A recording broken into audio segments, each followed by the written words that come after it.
back when nothing truly mattered and we hadn't had a clue. We fell in to play the game, nothing would ever be the same. There were times when there was laughter, there were times when there was joy, but they took it all away for the pleasure in our pain.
And welcome back to Nerd TV for a new season of the OP ButtKicker Grand National Series race at Talladega here for the series opener. Been presented by Icon Apparel Company as we get the countdown to green. Presented by Nerd TV started here. And presented by, of course, Icon Apparel Company as well. We're here for a very, very fun, exciting new series, new season in this ever-rotating car class, which is the OP Wednesday series. And we got a couple new faces, a couple new schemes, but at the end of the day, it's the same track, same heart, same everything that OP brings multiple times a week throughout their series. Weather on the track, as it's not very important, but we're going to bring it to you anyways. Looks like it's a very nice 69 degrees outside, 88% humidity, clear, but has a picture of a cloud. So the graphics guy needs to get some work done on that.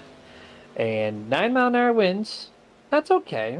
I mean, it could affect something, but it's the Gen 4 slash ARCA car, so aerodynamics with the weather aren't really too big of a thing because these things aren't bricks like the current ones are. My name is Jeremy Stanley, aka Jay Swifty, and then to my right hand side, co-partner, producer, Walter White wannabe. What's up, guy? Mr. Dustin Loxton, what's up? What's happening? Ready to kick off season 15 of the OP ButtKicker Grand National Series. And Jeremy, what better place than literally my favorite super speedway or plate race to run at? And the running joke is the only one that I can win at in OP, apparently, because that's the only place I've won at. Daytona still eludes me, but Talladega, love this place, love this car. It's a new season. Slate is wiped clean. We are ready to kick it off to see what we can do. Jeff Crosby Jr. looking to see if he can't come home with another championship. He is your defending series champion, winning it in season 14. But again, going to have a stacked field on this. A lot of drivers. And again, slate's clean, Jeremy. They're all starting at the bottom of the barrel and have to work their way back up again. Yep, and it's super speedway racing every single night here at OP, so there's not a true favorite every single week. We know you have some front runners here and there, but with new faces and every rotating car, things could happen, and it'll be a fun time to watch and see how they play out this season opener here at the Vicente Guerrero at Dega is what they're calling this race. These drivers are personally funding each race to allow these broadcasts to happen. So, Vicente Guerrero, we appreciate you here to fire up the season opener. Absolutely. It's definitely a community-oriented league over here. The drivers, the admins, they all work together. Even the broadcast company comes in and helps out and works together because we want to try to bring the best product possible. So every week, we will have the race name of the person who sponsored it. The only time that will not happen is if we pull a Peter DeBorgia and he wants it named something specific rather than that, then it will be named that. But we will still shout out the person. Good shot of Vicente Guerrero right there at the start-finish line, burning it down with. Who is that? Stephen Luttrell, I think. Well, now he's getting a little help to get popped up. But hey, there's your race sponsor right there, Mr. Vicente Guerrero. Look at him being crowd surfer right here on the start-finish line. That's quite impressive. Getting that welcoming treatment to open this thing up. And Dustin, we got a half a minute left, but we got a cool thing going on this season. Nerd TV's own Kenneth Bishop, who we've not seen on camera here in quite some time, we're going to erase that tonight. We have him as a racer on the track tonight, and it should be here for the most part of the season. He will be our in-race reporter, and we're able to pull him at any time. Green flag, yellow flag, does not matter. We can talk to him, and he has a camera live. So it'd be kind of cool to bring that in. And so little feature addition to the season. Outside of that, Dustin, I see the checker flag. Practice is ending. And let's get to it. Let's go to our fastest person in practice as we get our camera off your guys' screens. Stephen Luttrell in the 36 is your fastest guy in practice. So we'll see if he takes to the track here. If not, we'll just kind of file down the line here. But 5 minutes in this qualifying session. Yeah, and as we're still waiting for drivers to hit the track, you know what? We're gonna go on board with Luttrell did actually hit on board, There he is. so there we go. We're oh my goodness, you know what? Well, we may you know what? All right, Hi, Mom. we're just gonna go that one. We're just gonna go that one. Camera pack was not loaded, so yeah, that's why it wasn't matching up. But you know what? That's all right. That's all right. But qualifying, you know, we're talking qualifying. Some drivers are going to elect to do it, some are not. It's more of a preference thing, Jeremy, because you can be in the back and work your way up to the you know, top 10, top 5, even battling in the third lane for the lead in, you know, just a few short laps. So some drivers, they want to qualify up there because they want to stay up there. Others may elect not to qualify. I know our in-race reporter, Kenny Bishop, is usually one that elects not to qualify. He wants to kind of let, you know, what happens, and then to ensure that he's going to be there at the end. So varying strategies all the time.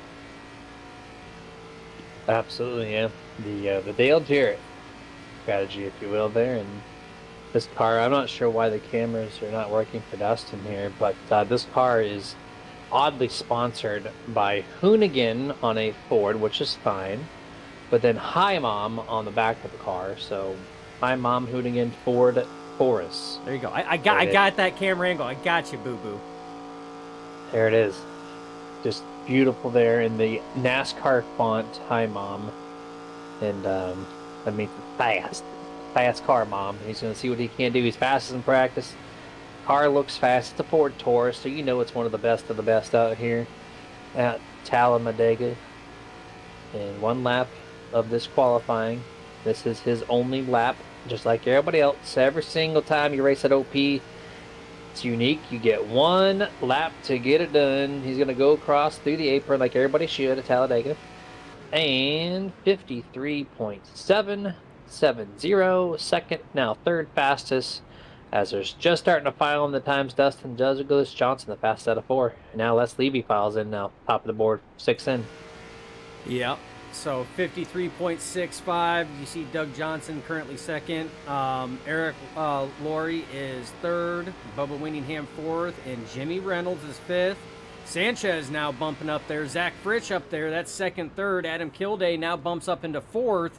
So you see how close these times are. I mean, look at that. You're looking at 1/100th of a difference between your pole sitter and second place of Rick Sanchez.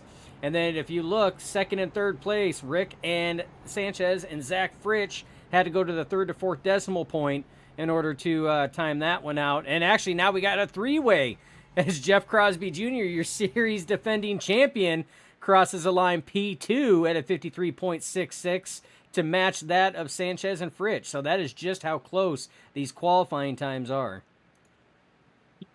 Yeah, I got two drivers identically timed, Bubba Watson and Jimmy Reynolds. They're for 8th and 9th. Same exact time at a .734 each. Jeff Crosby Jr., 2 1/1000ths faster than third place Rick Sanchez. As we're starting to file in more and more, we're 18 times posted right now with 1 minute left in this session. And still, Les Levy in the 62, holding that top spot. Yeah, holding the top spot. We're riding on board right now with Gabe Butler. He just took the green flag to start his timed lap to see where he goes. Gabe Butler's one of those that usually is a very strong qualifier when he hits all of his marks. So we'll have to see what he can do. Still a few drivers out there on the track. We're obviously Gabe Butler on board with him. Andy Briganti out on the track. Vicente Guerrero, your race sponsor for tonight, out on the track as well. So still some people that might be able to knock that 62 off the top spot. But Jeremy, that 62 definitely put up a tough time right now. Yep, 20 times here. 20 seconds remains. Oh, Vicente Guerrero, race sponsor, takes the top spot here. And then Butler gets bumped him. Behind him. Look how close these times are. Oh my goodness, but I mean that's plate racing, Jeremy. I mean that's how it is. But with qualifying winding down and officially ending right now, Gabe Butler will take the pole. And your race sponsor, Vicente Guerrero, thank you very much, sir. Much appreciated on the broadcast and league side. Is your outside pole sitter that will be your front row. All right, and I'm just listening to the admins talk right before this race is starting. Next week, it sounds like they're implementing the restart rule that iRacing has built into their software as of the past couple seasons. So that'd be interesting to see. People not jumping starts anymore. I'm kind of glad to see that there. But here we go, Dustin. As you see, the burn mark still on the front stretch from Vicente Guerrero's street party in practice. We're going to go over the starting lineup here, presented by ButtKicker. Gabe Butler, P1, Vicente Guerrero is your front row. Second row will be Les Levy in third, Jeff Crosby Jr. in fourth, Rick Sanchez in fifth, Zach Fritz in P6. Seventh will be Adam Kilday, eighth Douglas Johnson, ninth Eric Lowry, 10th John Guerrero. 11th will be Bubba Whittingham, 12th Jimmy Reynolds, 13th Kenny Bishop, who did post a time there, 14th Scott Wise, 15th David Overstreet, 16th, Stephen Luttrell. 17th, Justin Coy, which that looks like it's a new name.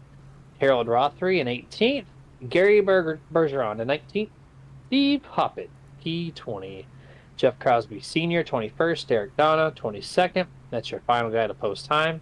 So that means everybody else is filing in by their iRating highest to lowest, which will be, looks like Rick Seabrands, James Mayer, Mark Mann, Alex Giffen, Andrew Schroeder, Dana Shepard, Andy Berganti, Len McNeese, and newcomer to the league, it looks like Zachary Priestman in the 019 rounds out 30 entries to fire off this first race. We have 70 laps.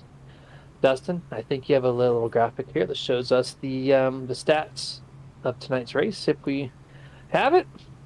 Oh, if we have it. This guy, you know we do. So, this series is fixed setup. They run 45% fuel load, unlimited tires, 1 fast repair, 2 green-white checkered attempts, and lucky dog and waiver rounds are in effect. So at a 45% fuel load, they will have to pit multiple times. That is a guarantee.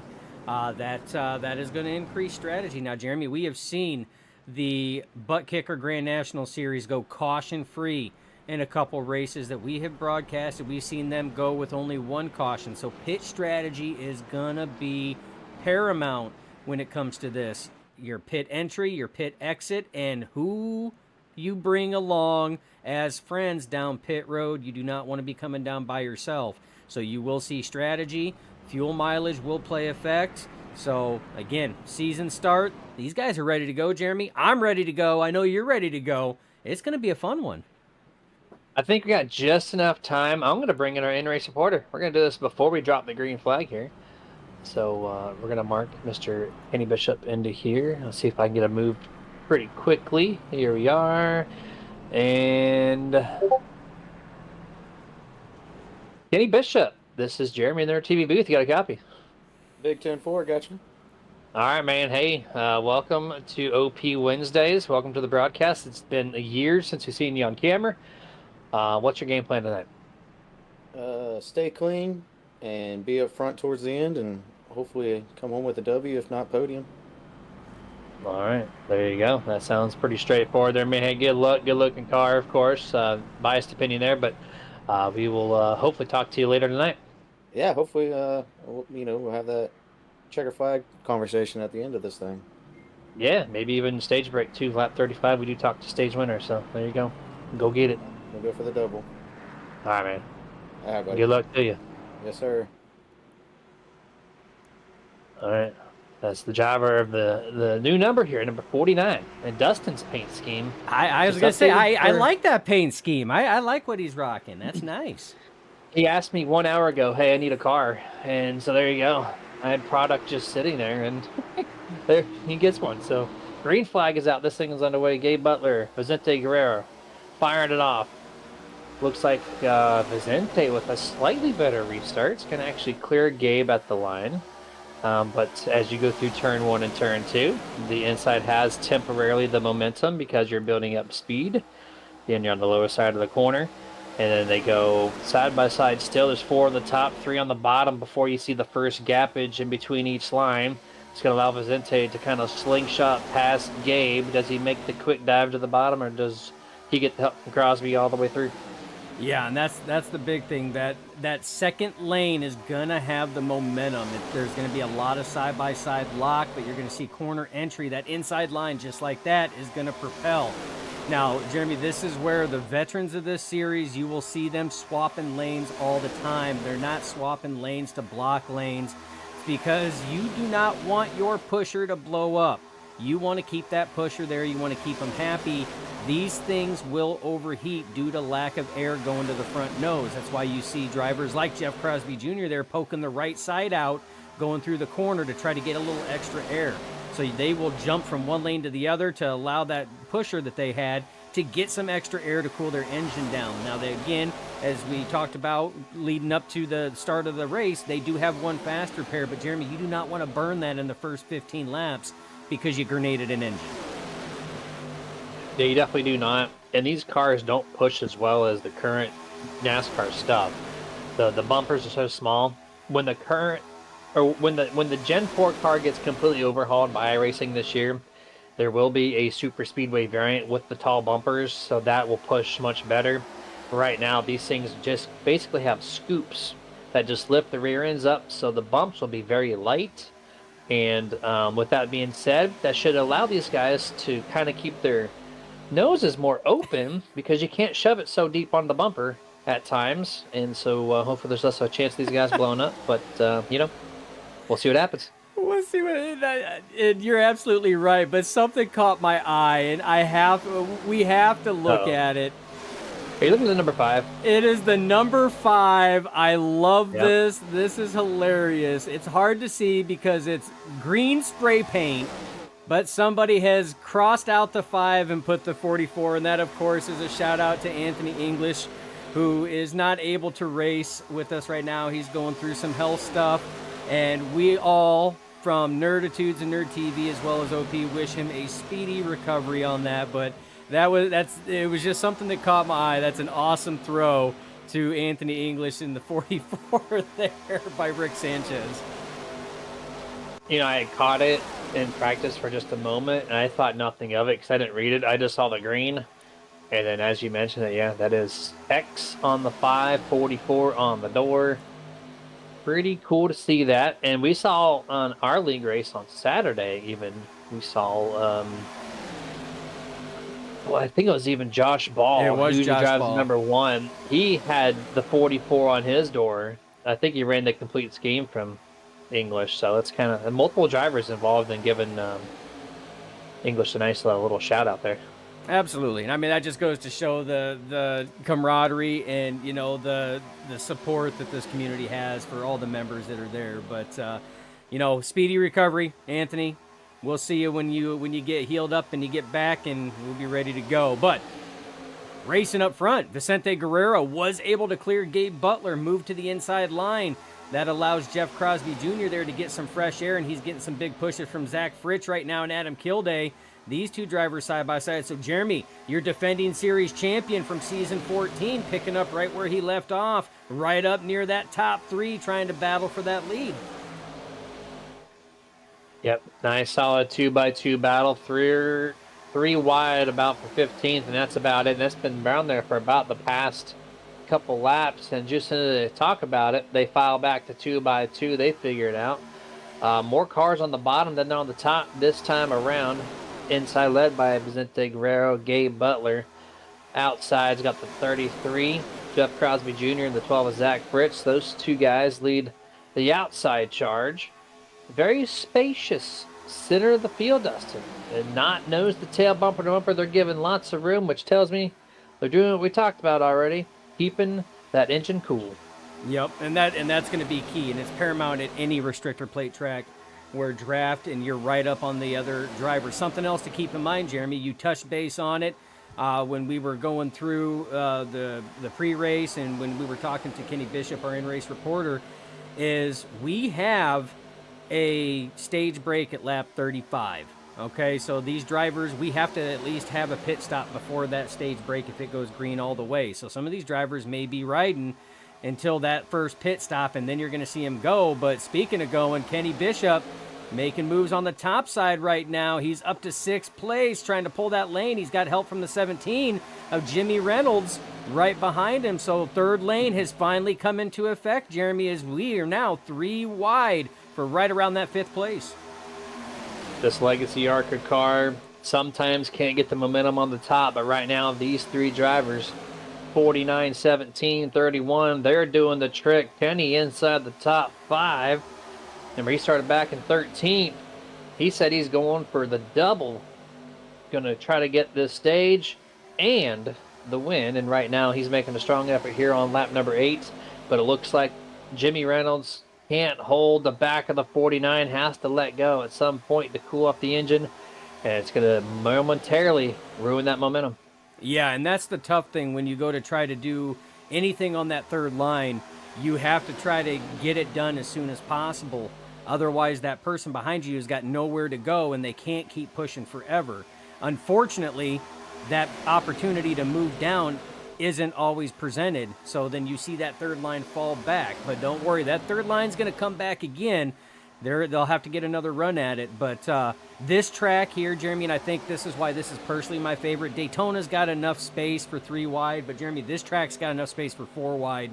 And you could do it if you have the comfortable drivers to do it.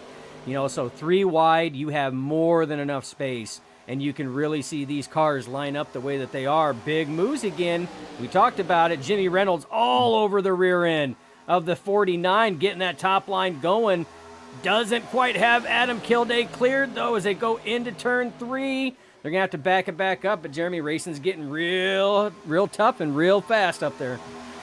Yeah, closing in on lap number 9. They're going to start off lap 10 at the start-finish line. 15 live currently on YouTube, and not a single chat in sight. So, guys, get your keyboards ready to go and give us a shout-out. Give us a prediction on who's going to win stage and the race overall. And if you're enjoying the broadcast, press that subscribe button, like the video. We would appreciate that. Helps the channel, helps these broadcasts even more. Dustin, this ARCA race right now is just... I know we're looking at the race EPI telemetry here with Douglas Johnson in the 388. But I love this 3 wide. I love the movement in the field, but no contact to be found. It's just some great hard racing right now to start this thing off. Oh, it really is. And we went on board with Doug Johnson there just to give you guys a view of what it looks like to be in the sandwich, in that middle lane. 3 wide, it can get hairy at times because you don't know how much movement you have.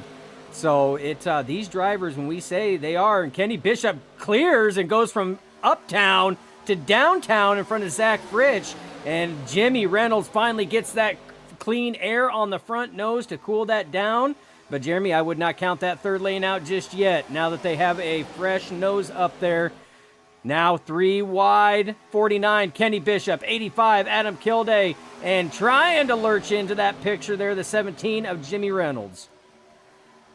Kenny dropping down to the bottom is going to temporarily hurt the 17 and the 31, as they're going to have to get that 3rd car back if they're going to make any progression into the top 5, top 3 area. 1 car, Gary Bergeron there in the 999s. He's trying, but could not do it. He's going to foul down to the 2nd lane. So 2 cars remain on the top. Jimmy Reynolds, 17, 31 as well, which not the 31 on the scoring pylon. It always has me mixed up, and I'm trying to figure out who exactly is that driver. But, yeah, we're on lap number 12 right now on the back straightaway here. Pit stops. Remember, they only run 14, 15, 16 laps, somewhere in that range. So those are coming up soon. Yeah, pit stop's coming up soon. The driver in the 31, it's 31 on the car. 29, Scott Wise is the driver that is given the 17, the pushes there. So it's sometimes the car numbers do not match the pylon numbers, and it even confuses the broadcast and production team. But you know what? We got it figured out, Jeremy. But yes, pit stops coming up. Now, we don't really have to worry about pit stops right now. As long as they're still 3 wide, that tells us they are still good on fuel. They still have room. And you start seeing more and more line up on that bottom side, and if there's a long line already forming, Jeremy, that's when you know that they are prepping and pre-staging for that pit entry there.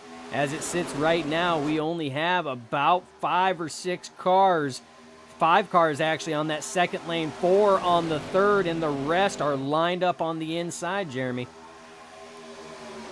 Yeah, that's right. On YouTube, it says Fish On Adventures says, watching my favorite drivers. Doesn't matter who you are, they know who you are, and they appreciate you. So we are 3 wide, 4 rows deep for the race lead. 9, 10, 12 positions up for grabs here as there is a complete I-4 traffic jam in turn 1 and 2 at Talladega right now off the exit of turn 2 on lap 14. Jimmy Reynolds has the nose. He's going to try to go down to the bottom. He at least gets the middle groove. Had the spot over Kenny momentarily. Doesn't take it. He's going to stay in the middle in front of Adam Kilday. Slight contact between the 85 and the 6. Shuffles the 6 up the track a little bit. That's going to be Bubba Winningham. And now he's going to try to push Scott Wise ahead of the 85 and the 17 off of 4. Yeah, big pushes from Adam Kilday there. Gets Jimmy Reynolds clear of Kenny Bishop. He moves down to secure that inside line. And again, with us knowing that pit stops are looming in just mere laps, drivers are definitely going to want to try to get down to that inside lane. Drivers in that third lane are going to be in a tough situation.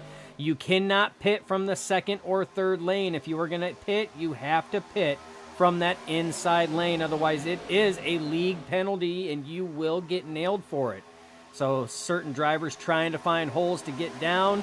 And Jeremy, we only have a handful of drivers not on that inside lane right now. Is big time battle between Jimmy Reynolds and Adam Kilday up front right now. 2 wide, nose to nose as they come off turn 4. And that rule has been a long-standing rule in OP. They do super speedways very well. And they have a rule book geared specifically toward this, of course, because that's all they do here. And so no second lane, no third lane. It's all in the bottom. And if you're not on the bottom, then oh well, that is up to you to make it there. If you have to drop back 10 spots, you have to take it. You got to do what you got to do. But there you go. Inside is filed in. The outside's starting to kind of teeter-totter there. So look out. Next couple laps, we're going to see it. Yeah, and that's just it. It's when is that going to happen? When are they going to do it? Most of the drivers have filed on the inside line, but they do got about 7 cars on that second line right now, Jeremy. Now you will see varying strategies. And, contact made as Adam Kilday merged in front of Jeff Crosby Jr. and Douglas Johnson had that tunnel vision, and that happens as, we got a car on the inside there. Trying to see who that was. That was a yellow car. Who was that?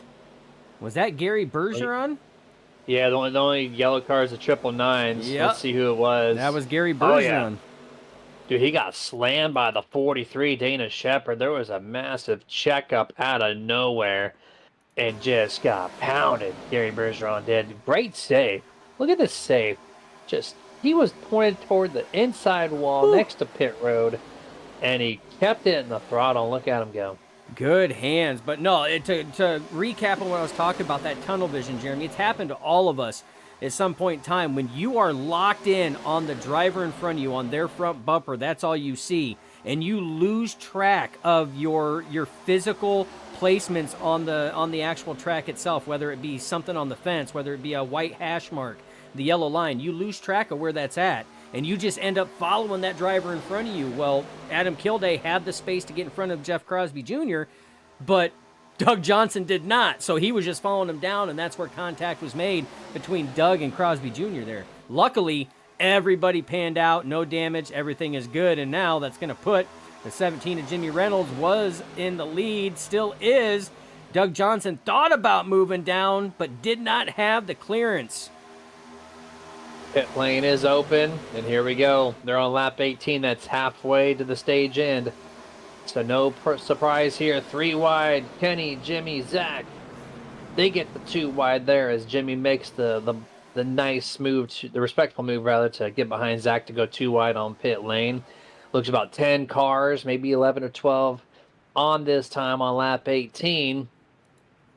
Remember, you got one fast repair. Looked like Kenny momentarily missed his stall just by a touch. Shouldn't affect him.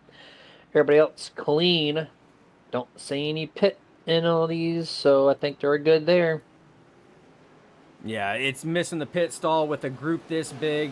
Kenny Bishop should be all right. He's going to do just fine. Now, we have the second group, currently led by the 388 of Douglas Johnson. I would expect them to be entering this time by. Here they come. Oh, contact made. Doug Johnson around on that one.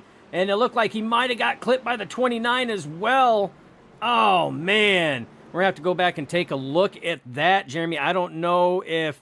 I think that was Gabe Butler that was behind him. I don't think he was expecting him to slow up as much as what he did coming off the track, but he comes off the track and just slight contact. And yes, that was Scott Wise in the 31 Singular machine that did clip it, so damage to the front nose of that machine as well. And that's what makes entering pit road so tough, Jeremy, because you are entering these things so fast. You're going 180, 190 plus mile an hour, and you have to woe these things down to 55 mile an hour here at Talladega. And looks like by the telemetry, Douglas Johnson hit the brakes before getting below the double yellow line, which you can't slow down your car until you get below that line. That makes you safe, but when you do it on the racing surface, Hilday did not expect it. He came over the radio and talked about it, and Douglas Johnson just not timing the brake pedal just right, causing that wreck. But it was below the double yellow. That means iRacing's typically not going to throw that caution. We stay green. And look at that. There's the first group of cars that went down pit road a lap prior. And they're going to just soar by the second group there. But they will catch back up, no problem. Oh, yeah, they'll have the draft help. And, yeah, that is one of the golden rules for OP's super speedway leagues that they have, is you do not get on the brakes until your car is completely below that yellow line. That is the safe zone, and that is when all drivers are expecting you to get on the brakes. If you get on the brakes up on the track, what you seen transpire on the screen, that's what is going to happen, because Gabe Butler's not expecting the car to slow down that much while it's still above the yellow line. So again, it's tough. I mean, these pit entries are tough, and they're hairy. I mean, they will put you on the edge of your seat. Jeremy, we've all been hit in our illustrious careers with pit road penalties before, not slowing down, locking the tires up, coming in and looping it, because the transition from, race surface down to track at certain, down to apron at certain tracks is tough. So, I mean, it's a very tough thing to try to do. 100% there. Got two shout-outs, one on the YouTube side. Kalen Thomas saying good, clean racing so far, even after that little incident with the 388. I do have to agree, it's been a very fun, exciting 100%. Season race at Talladega, presented by Vicente Guerrero. 2-3 wide. We were 4 rows, 5 rows deep with it. Just great stuff to open this season. And then also, we got some partners that we need to shout out to. This one helps make these productions happen for you every single Wednesday that we're live. And the first one is going to be our series sponsor, none other than, well, Justin knows the graphic, Icon apparelcompany.com. There you are. Top quality apparel to make you look stylish, feeling comfortable, and looking good and unique while doing so. So be you, be unique, be iconic at iconapparelcompany.com. Create your own jerseys. You've got customized hats, racing gloves from the sim world, and just a cool website with a bunch of cool products. iconapparelcompany.com. Yeah, great partners. And again, we have to thank all of our partners for everything that they do. They allow us to get on and do this and have fun and showcase the drivers on the screen doing what they enjoy doing. Remember, this is a hobby for a lot of people. They get on here to have fun. More so, I mean, yes, we're competitors at heart. Everybody wants to win, but they more so get on just to hang out with other people that share the same interests that they do, love going fast, even if it's simulated, and enjoy doing it while that's happening. Now, with all of that's been going on, Jeremy, that second pack that was led by Adam Kilday has caught the first pack. So there was about 5-6 cars that were in that second pack.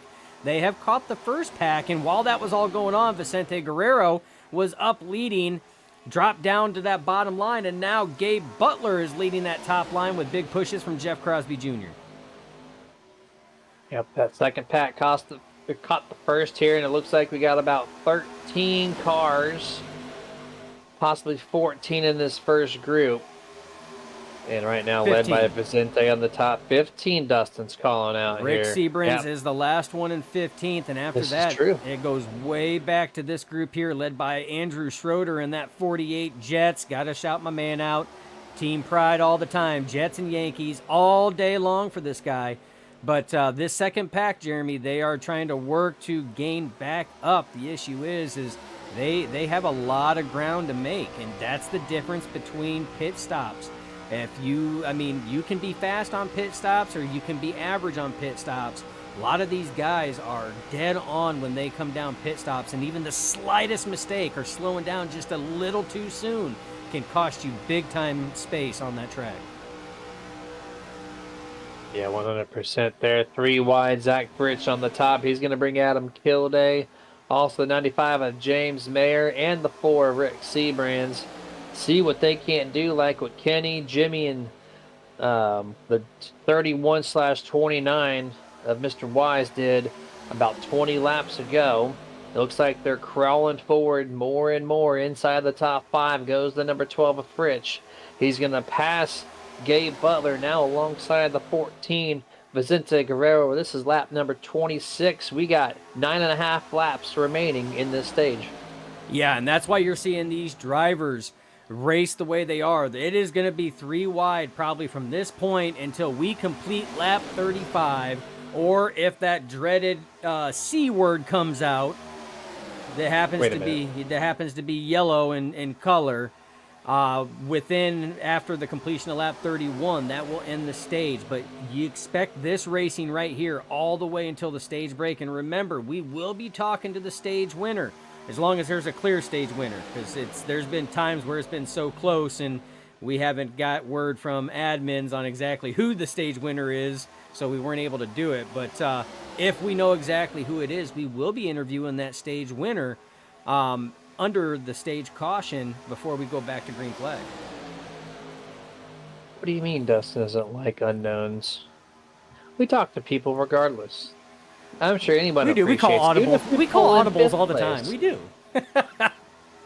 That's how championship football teams win games and win championships, is by calling audibles. They see something, they change the game plan. They're very versatile, and that's why we are good at what we do. Oh my gosh, Gilday just. He's with the sharp knife trying to slice the front nose of Jimmy Reynolds completely off of that thing, and right to the bottom he goes. And that's going to lose some momentum there as the 14 Vicente, the 12 is Zach. He's going to get a great launch. Now the 14 gets to the bottom, takes away the position from Kilday. And this is going to bring the 12 up to the picture with the 88 up the center lane here, followed by the 33 of Jeff Crosby Jr. and the 36 as well of Stephen Luttrell coming to the line now. It's going to be 7 to go. The 12-14 lead the way. 12-14 lead the way. I was going to say it's just James Mayer, Rick Seabrins, and David Overstreet on the top side, but Gabe Butler said, hold my beer, hold my Guinness. I'm going to jump up to the top side. So now we're starting to get some stuff going. Lap car on the bottom, 4 wide momentarily as they work their way through. Everything looks good. And they're back to 3 wide again, and that's why I love Talladega. You have the room for 4 wide as long as drivers keep their heads on.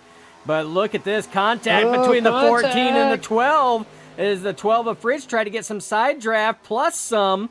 And right now, that's going to actually help that inside line because it killed the momentum on the bottom. Now, Vicente Guerrero moves to the second lane. That's going to leave Kilday and Jimmy Reynolds on the bottom. Zach Fritsch can't multitask. He was talking about the car that they just lapped on the bottom, not moving out of the way. And then at the same time, he gets into the door on the inside lane. So it's going to distract him a little bit, going to make him lose that front spot. Now behind the 14. So it's going to be Vicente on the top, Adam Kilday on the bottom. 2x2 here for the top 4. But here comes Jeff Crosby Jr. in the 33. He's got that fast Gabe Butler, who's been proven to be one of the best pushers in OP, and he's going to try to get Mr. Jeff Crosby up there. Yeah, he made that abrasive move up there. Not abrasive, but very abrupt. That's the word I was looking for, up to that top line. But yes, he's got probably one of the most credited pushers in OP behind him, and they are trying to get something done with just those two, because right now, James Mayer not close enough, but he is closing in. But right now, Zach Fritsch leading that middle line, Vicente Guerrero leading that bottom line. Who is going to be the first stage winner of Season 15 of the ButtKicker Grand National Series, Jeremy? We're going to find out in 4 laps. 4 laps indeed. PSA real quick. I got a thunderstorm around my area, so if you hear me go mute, you probably know what happened. But back to the action here. Lap 31, turn 1, turn 2. I think they still have time on that third lane, Dustin, to get it rolling, but they need one more car. And as soon as I say that, Luttrell, who, remember, he was 5th in line in the center about 5 laps prior, he's weaved and wobbed his way up to the front, now into the top spot on the outside.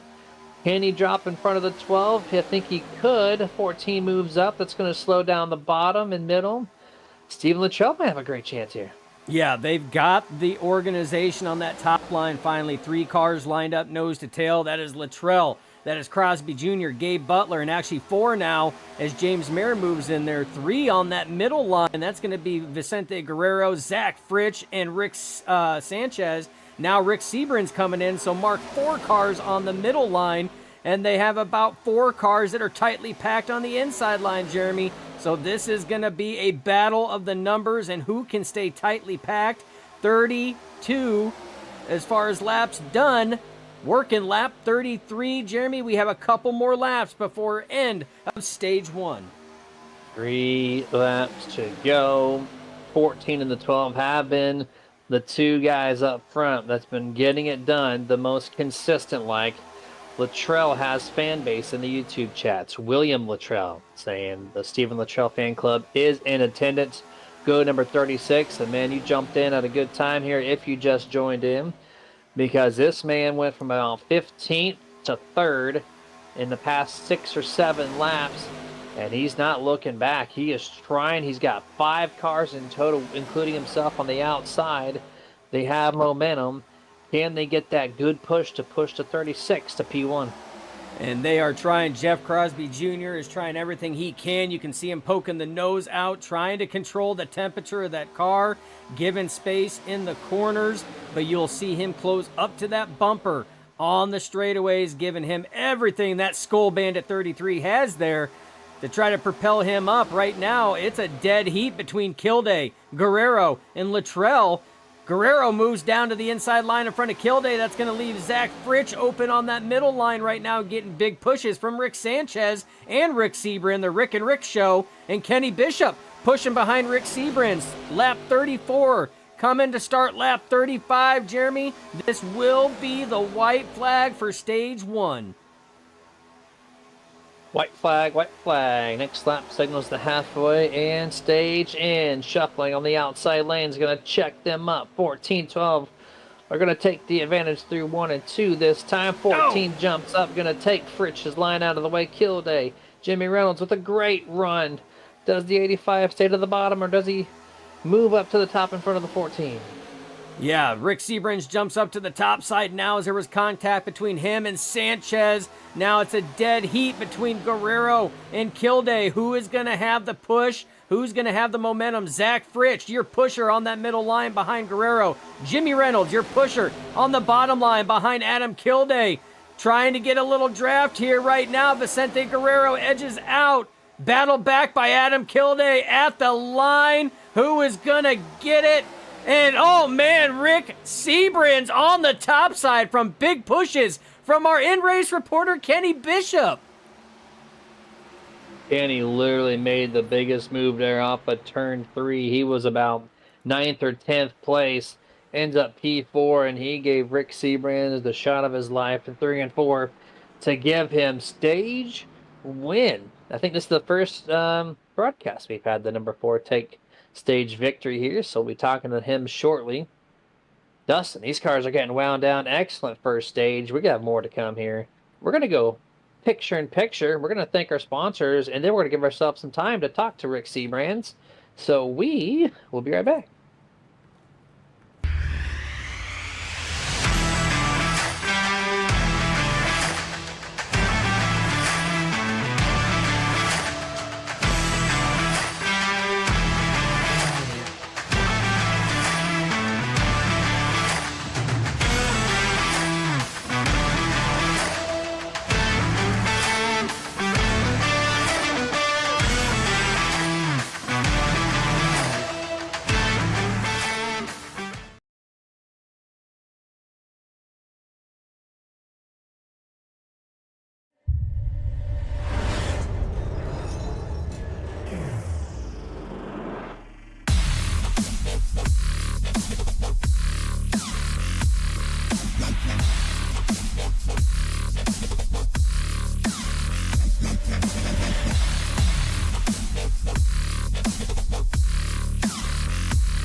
Hey, can you do me a favor? I'm really hungry, but I'm trapped in here, and I dropped my last piece of boozy jerky on the floor. I can't reach it. Would you mind grabbing me a bag of the most tender, flavorful booze-infused jerky on the planet? I promise I'll pay you back. I mean, I'd eat my piece, but I can't reach it. Oh, actually, I got it. Oh, it's so good. It's so tender, so flavorful. You should really pick yourself up a bag. But if you do, you can't eat it in here. Now, this is my spot. I own this spot. Boozy jerky. The original booze-infused beef jerky with a... And back to full screen here is most of these drivers just made their first or second pit stop of the evening here, as we have about 30 laps to go once we go back to green flag. We got one person to talk to for sure, and maybe even our in-race reporter if we have time. But right now, the person that is the most deserving to come up here is going to be the driver of the number 4, Mr. Rick Seabrands. Seabrands, congrats on the first stage win of the season. Hey, thanks, man. Great, good push there by the 49. I didn't really think we would have a shot at that stage. I knew we'd be pretty decent for a top 5 there, but that 49 gave me a hell of a shot there. We had a bunch of momentum coming back, and looked like we just edged out Vicente by just the smallest of margins there. Yeah, it's kind of crazy. Early on, the outside had like 4 cars. They were able to push the guy on the top to the front and then dives down to the bottom. I think that was the 49 as well. And then on that back half of this first stage, it didn't look like the momentum it didn't matter if you had 5 or 6 cars up top. You couldn't get yourself or anyone leading the top to the front. But then Kenny out of turn 3 just came up. Yeah, it just gave you a great shove. And that was probably the best run I've seen all night long. So with that being said... Yeah, he had all the momentum there. When I pulled up on the outside of Fritchie, I felt my engine and my RPMs just kind of die out there a little bit. So I knew he was going to be in trouble. But then he just had a ton of energy coming out of 4 there and got back to our bumper. And, man, these cars are a ton of fun to race, man. I haven't raced a Legacy ARCA car in a long time, but they bump a lot better than I thought they used to bump. And the runs are just incredible, man. Yeah, this car is exciting to watch from a broadcast perspective. Give us a key or two on how are you going to get that number 4 into victory lane here tonight?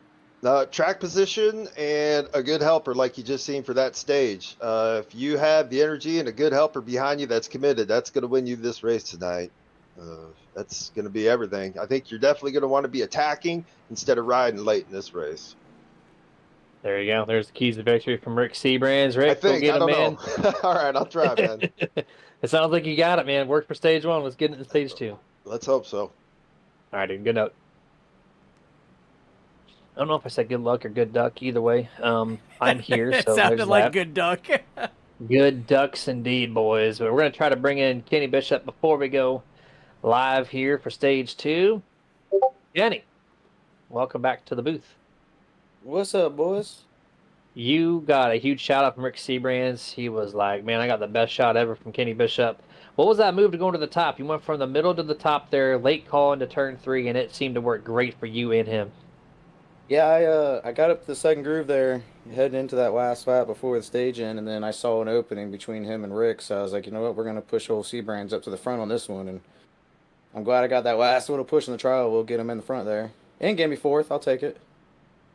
Yeah, no, that did great for you. You were like ninth or 10th before that. So great moves there, and go get them, man. You're going to be restarting P1 here. See if we Hell can't talk yeah. to you for the top 3, of course. But if we get a low point, we might bring you in too. So good luck, All man. right, sounds good. Dega. Go get them. All right, there's Kenny Bishop. I'm excited for Dega. My man says Dega. Love it. Cletus McFarland reference there, who's blowing up the internet, the NASCAR world this year, taking it by storm.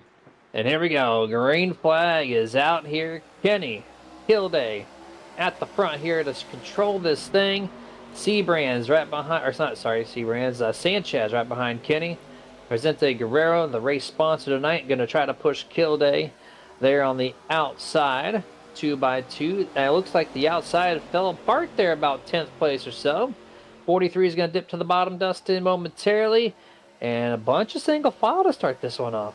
Yeah, and a lot of that was due to the drivers coming down pit road a second time. When you come down on the second time around, you always restart at the end of the longest line, which is why everybody was lined up on the inside line except for about 5 cars. So now we're looking to see if this stage 2 and this set of 35 laps is going to be as action-packed and fun to call as the first one was. You already talked about Bishop and Kilday up front right now. Sanchez, Guerrero are your pushers. You got Bubba Whittingham trying to get something going on that third lane. He's trying to get some help up there, but it looks like Les Levy is going to stay right where he's at, giving Whittingham room to re-merge if he wants, but it doesn't look like it. But Jeremy, it looks like we have almost every car on the bottom. Now we're starting to get some. You got Gabe Butler back there trying to make some moves and try to move further forward. He's got the 99 of Alex Giffen behind him. Jimmy Reynolds and a load of company behind them trying to come up. So this is going to be a 2-lane race for sure. Solid from first to probably about 15th to 20th. We have Nets Pie, I think, on the YouTube side. He asked, what's going on with that 5 paint job? I know he touched on it early, but for those who have joined in late, well, we're going to get a camera on this if we can. And the number 5, if we can. I know, I always question the guy who knows exactly what to do. So this guy, Rick Sanchez, the number 5, has green spray paint, and he X'd out his number and put the 44 on the door panel. And you're probably like, but why? Well, Anthony English is not in this race. He was not in the last race, and he will not be in the next future amount of races. That's to be determined based on health. He's got a health condition that's kind of sidelined him from sim racing for a little bit here. And so the multiple drivers throughout this past week have given him shout outs and wishing him the best through their paint jobs themselves. And so Rick Seabrand, or I keep calling him Rick Seabrand, I don't know why, Rick Sanchez is, doing a little tribute to the 44 Anthony English here tonight. Probably the most creative one, too. I love it when they have fun like that. It takes me back to, mid-2000s NASCAR, when drivers would wreck and they didn't have, the side panel was ripped off. So while they were repairing it, they'd get duct tape out and they would just duct tape a number on there. I love stuff like that. But yeah, Anthony English will make a return, but health is paramount. And OP will be here when he makes his triumphant return, and it will be soon. But yes, drivers are shouting out and showing their support for Mr. English while he is healing up. So definitely a good tribute there, and guarantee you, Jeremy, not going to be the last one that we see over here at OP. Yeah, not at all here. Great racing. The number 6. Look at Bubba Whittingham going from the top to the middle, right to the bottom like Kenny did early on in this event. He's going to pick up that 49 on the inside. Oh, Adam Kilday door checks Bubba Whittingham there right off the exit of turn 2. Slows up the inside lane. And look at the number 29, Scott Wise, and that Jeff Burton throwback here, the 31. And here he's going to try to move, but by the time they get to turn 3, Dustin, the outside kind of faded out. Yeah, it looked like Bubba drifted up a little bit on corner exit there, and Kilday was not expecting the drift up, but no harm, no foul. Drivers keep going. Bubba running very solid. Remember, Jeremy, we got to call last season in the playoffs Bubba Winningham's first OP win ever. So it's good to see him up here still running, and right now he's giving good pushes to Adam Kilday. He's keeping Kilday up in that top spot, as Vicente Guerrero's getting big pushes from Les Levy right now. Only 5 cars in that middle lane. The rest are either on the inside or the outside. But Jeremy, like you said, that top lane losing momentum there a little bit. Gabe Butler trying everything he can. Vicente Guerrero finally clears Adam Kilday moving to the inside lane. So that's going to put Vicente Guerrero leading, Les Levy on leading the middle lane, and Scott Wise in that Burton throwback leading that third lane. Oh, it's 62 all over the place. Les Levy, the driver who started third place, fell all the way to the back and hung out. Oh, here we go. First wreck. The 43 inside. Oh, one car smashes the outside wall and flipping. Oh. The 84, we believe. Mark, man, is that correct? One car upside No, down. 84 is Len McNeese. That's Len McNeese? Yes. Okay, Len McNeese. We're going to have to take a look at this one. That was a huge hit. Started with just a slight turn in the tri-oval, ended up with multiple cars involved. And then hit the Nerd TV rewind button. We're going to skip ahead a little bit and see exactly where this thing set off. This started right around the 59 of John Guerrera. Oh man, it looked like the 5 of Sanchez just started an accordion effect. Guerrera, the 43, also involved in that one there, spinning to the inside. Man, we're going to have to back that up. I don't know if it was just a checkup by the inside lane, and I don't know if Sanchez didn't check up or if it was the 59 of John Guerrera didn't check up. It was the 04 Mark, man. And yeah, there was just a checkup. Yeah, I think there was a checkup. I've had a lot of space between himself and Kenny. Yeah, so it almost like the closing rate. Maybe John Guerrero was not expecting that closing rate the way that it was, and he went for a ride. The 43 went for a ride. Crosby Jr. went for a ride as well, as he was trying to get out of the way. 04 Mark Mann involved in that, and oh no. Oh, Crosby Jr. gets just railed by the 388 of Doug Johnson, but we got to go and watch Mark Mann, because this guy, he went airborne and in a hurry, as his car was just completely demolished on that hit. Oh, he collects Stephen Luttrell on that one. Luttrell has damage, and you see he's got it locked up, trying to prevent it from going down, and he just gets airlifted by Crosby Sr. You see Sr. had it locked up, but the speed was just, it was too much. What are the odds that Crosby Jr. gets rammed the same exact moment that Crosby Sr. sends Mark Mann turtled on the front straightaway? Both Crosby's heavy damage here. And he's got a toe on that one. Oh, man, because he was turtled. Yeah. Jeez. And then William Luttrell, sorry to tell you, but as Mark Mann came down from his barrel, he was also clipped by the 36, Stephen Luttrell. Looked like he had some right front damage to that car. Currently exiting pit road. I'm not sure the extent of the damage to the 36, but about 7 or 8 cars in total involved in this wreck on lap 45.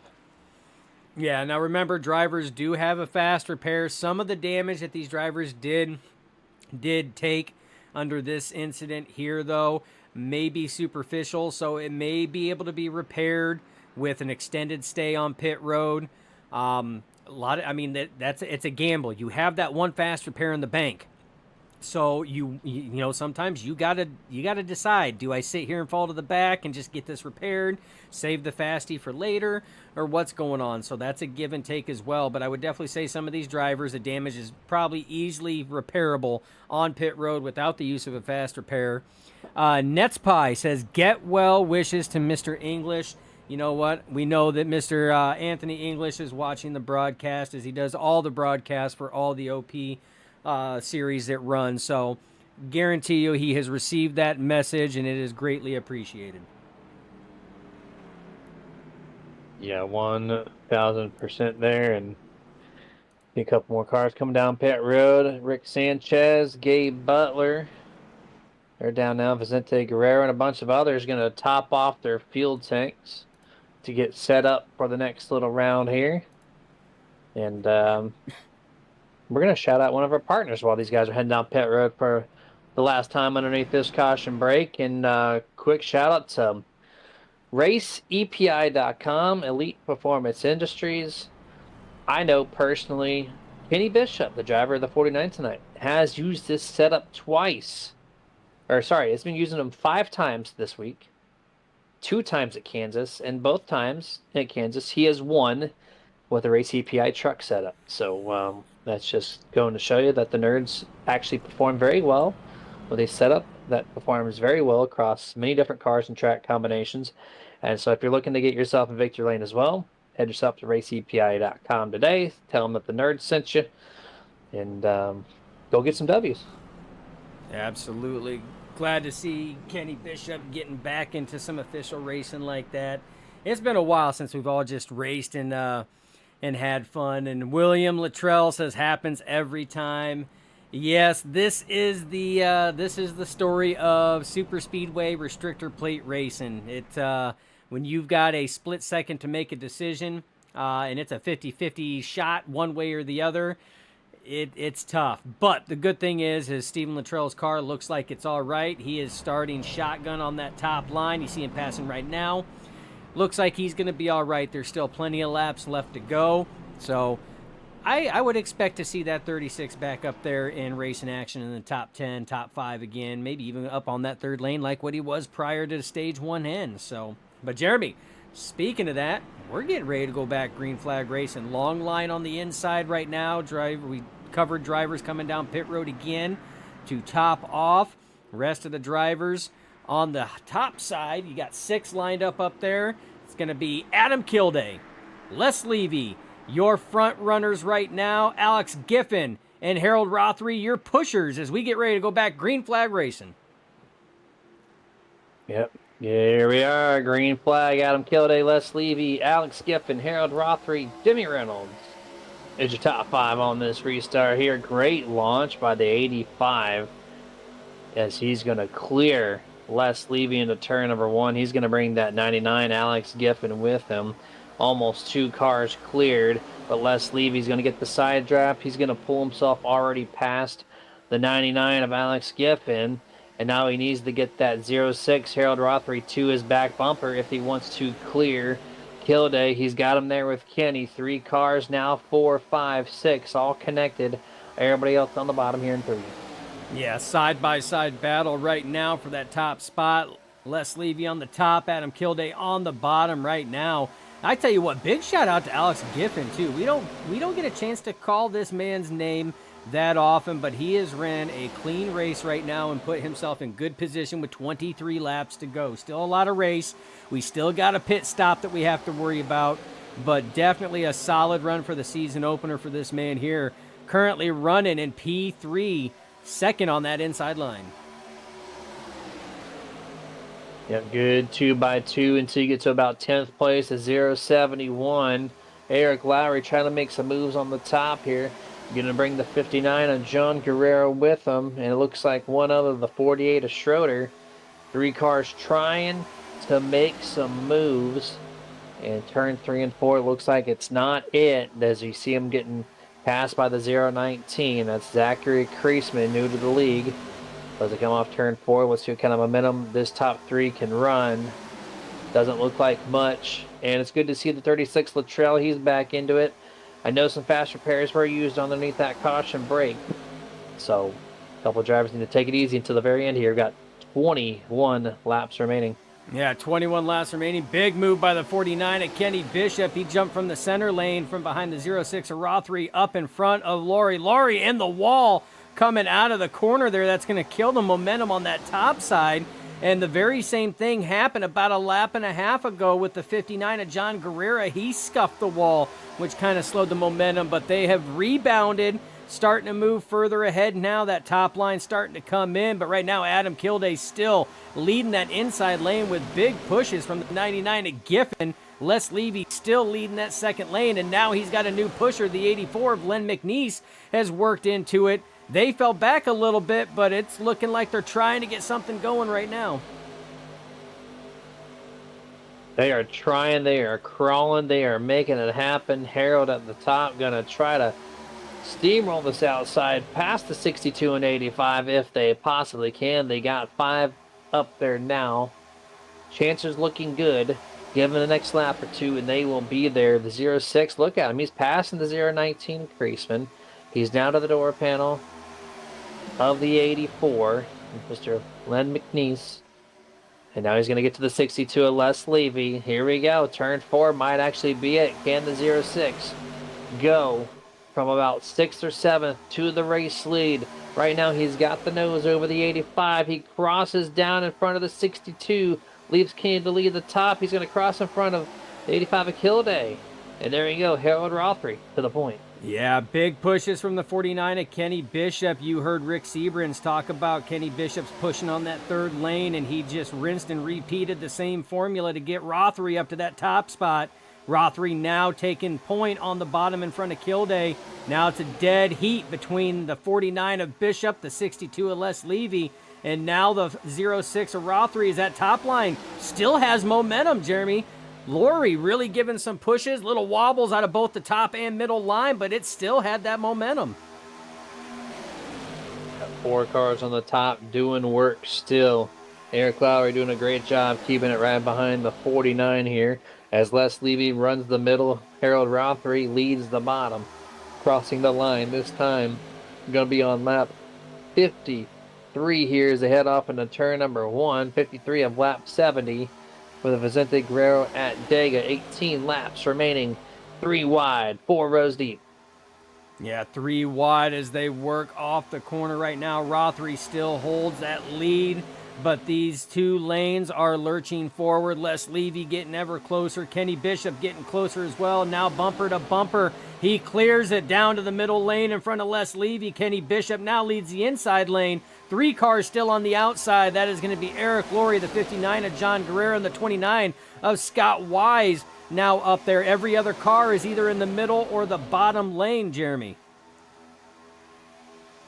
Yeah, temporarily set back to the outside. As they continue to drop back, the 31 looks like maybe brushes the wall right before the turn 1 entrance. They continue to drop back as they're spaced out trying to cool off the engines. They have to reset and then regather themselves back up and get back at it here in the next couple laps. As momentarily still 3 on the top, 5 in the middle, everybody else trailing on the bottom. And remember, here in the next probably 1 to 3 laps, we're going to see a majority of this field come down. Well, actually, technically they could come down pit road. I'm going to take that comment back because they had that caution break. Oh, Kilday. Yep, Schroeder looks like about 6 cars, so I do not take that comment back. 6 cars on pit road this time. Yeah, 6 cars coming down. This is where strategy is going to play. They have hit the point of safe return. That means that if it stays green all the way to the end with 16 laps to go, these cars will be packed with enough fuel to make it to the end. So they are trying to short pit it as much as possible. Again, that's Sanchez, Kilday, Andrew Schroeder, James Mayer, Rick Seabrans, all down pit road as they are working big time wreck right now. And that looked like Rothery got caught up in that one. Yeah, Rothery there in that bright lime green Chevrolet going to be involved in this wreck here on lap 55. And we're going to see what happened. And the wreck's going to start in the middle lane. The 019 Creasman, welcome to the league. It almost looked like, Dustin, that there was a 4 wide effort made. Creasman didn't recognize it, crosses over the 31's nose, and sets off this wreck.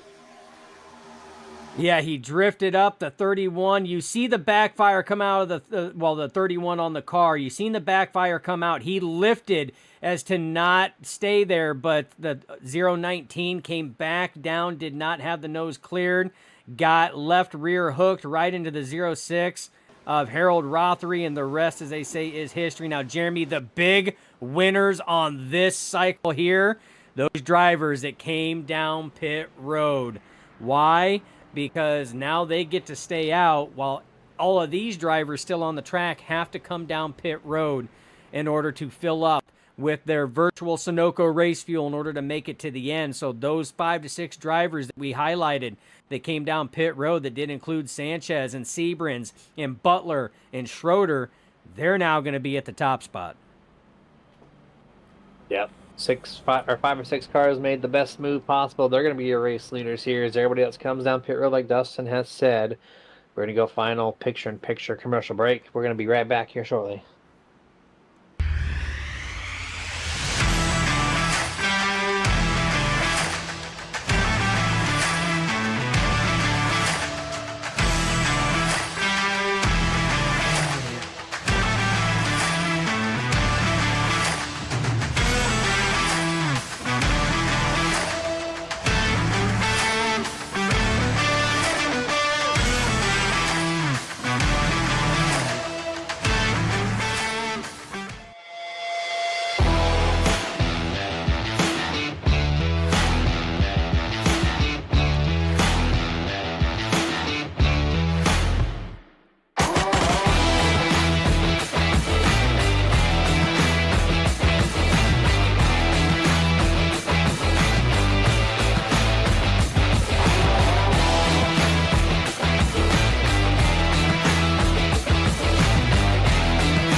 Back to full screen here. We got about a lap and a half or so before we're going to see our green flag fly once more, which will put us on lap 59. 12 laps will remain when we do see the green flag.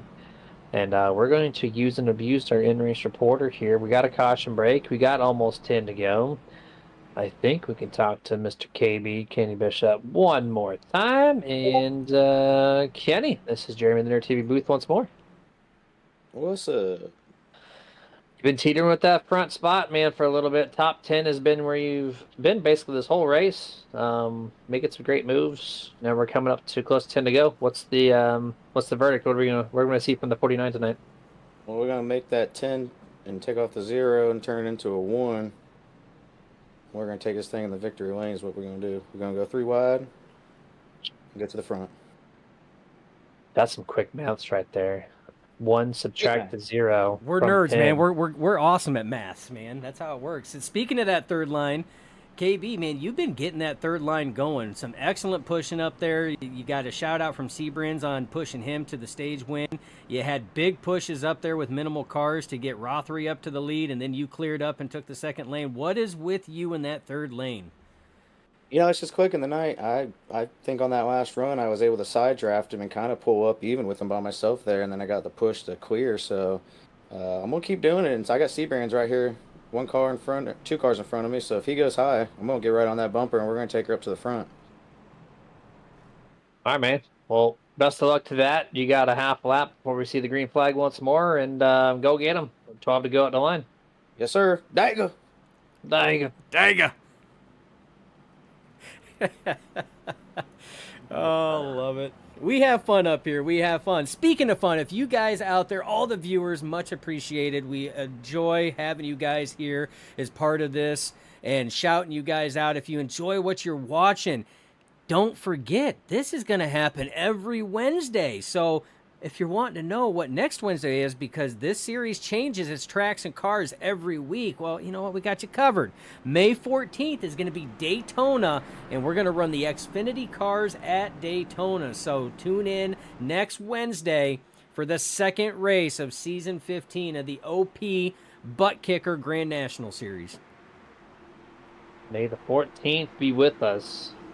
I see what you did there. You know, we didn't get that opportunity last time. I'm going to throw it out this time. Even though it doesn't make sense, I don't care. I'm going to say it anyways. But also, speaking of throwing out there, green flag. Green flag is thrown in the air here, 85. And the 5 going to lead this field into turn number 1. 12 laps remaining. Are we going to see a surprise, or are we going to see these guys that have been up at the front the whole time continue to dominate this race? Great restart here on the top. The inside got a little spaced out. This is going to allow Sanchez a great opportunity to take this lead. Yeah, and he's got big pushes from Rick Seabrans, your Stage 1 winner. And yeah, that restart there, it looked like Les Levy was not able to accelerate as well as Kilday and Mare did as they took off. And that, like you said, is going to hurt them, but they were able to maintain. So you got Kilday on the inside. You got Sanchez on the outside. Mare and Seabrans are your pushers on both sides. Third lane coming in. Gabe Butler making some moves on that third lane right now. He's got pushes from your race sponsor, Mr. Vicente Guerrero. 2 cars trying to lurch forward right now, almost up to your front row leader right now. That's a big push. You see more cars jump up there. John Guerrero jumps up there. Kenny Bishop jumps up there. And Jeremy, he said he was going to. He said if drivers were going to head up there, he was going to head up there and push. Yep, absolutely there. And the whole field almost went 3 wide. We're 3 wide, 6 rows deep with 10.5 laps to go. Jeff Brown from iRacing iFlag jumps in and says, great broadcast, guys. Well, thank you, sir. Thanks for jumping in late here. Look at this. There were 7 rows now, just deep, full of 3 by 3 by 3 by 3 by 3 by 3. As we're at the start-finish line here in about 3 seconds. Oh, Mare out of sorts. Woo-hoo-hoo. Yeah, just below the line. Quick work of the wheel, able to keep it going straight. No caution, no harm, no foul. Contact 84-14. They're still getting close to each other. Side draft, full effect, Dustin. Yeah, side draft full effect. That little bobble by the 95 of James Mare slowed the inside line up. Rick Seabrans did have the space to cut from the mid down to the bottom, but elected to stay up in front of the 4. Top line getting big pushes right now. Gabe Butler, for a moment there, just a moment of light and glim, had the lead there, but lost the momentum going through the corner right now. So Adam Kilday able to rebound, still holding that inside line. Can he maintain, Jeremy? 9 laps to go as they cross this time. Still 3 by 3 by 3. All the rows back.